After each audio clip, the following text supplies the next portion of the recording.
Shalom, kembali kita akan mendengarkan renungan pagi pada saat ini dengan judul Gaya Hidup Baru Melalui Yesus. Mari kita tunduk kepala dan kita berdoa.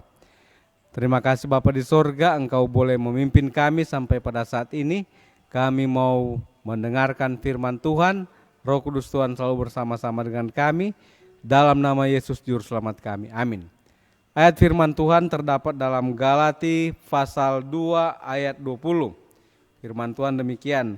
Namun aku hidup tetapi bukan lagi aku sendiri yang hidup, melainkan Kristus yang hidup di dalam aku.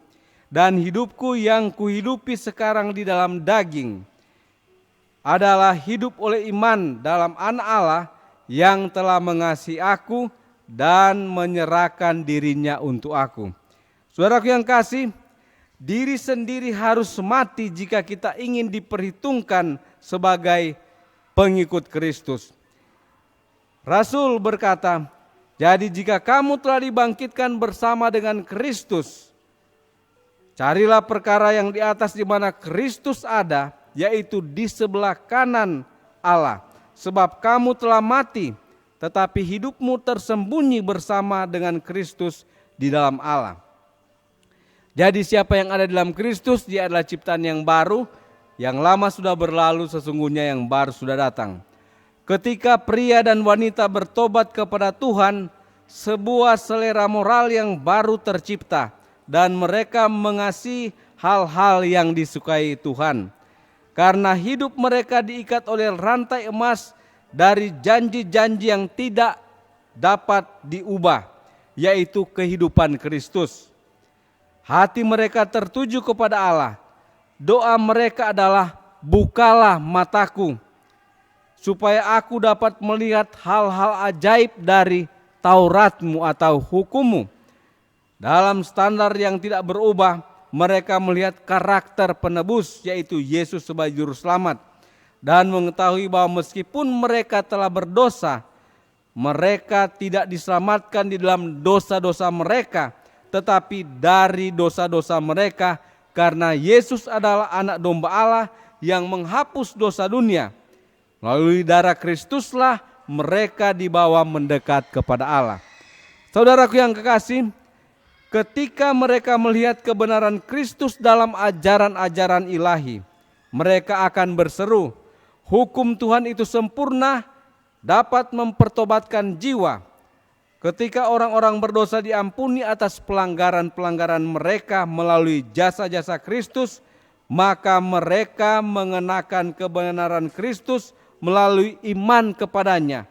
Dengan demikian, mereka menyatakan seperti pemazmur, betapa manis dan betapa manisnya firman-Mu pada seleraku, bahkan lebih manis daripada madu di dalam mulutku.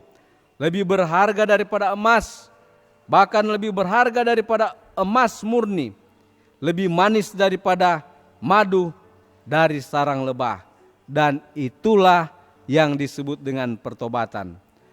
Saudaraku yang kasih, ketika Roh Allah dia menguasai pikiran dan hati, maka ia akan membalikkan hati Bapa kepada anak-anaknya dan orang-orang durhaka kepada hikmat orang benar.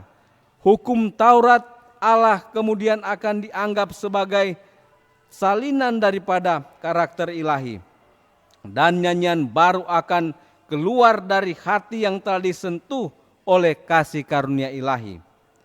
Karena mereka menyadari bahwa janji Allah telah digenapi dalam pengalaman mereka, bahwa pelanggaran-pelanggaran mereka telah diampuni dan dosa-dosa mereka telah ditutupi.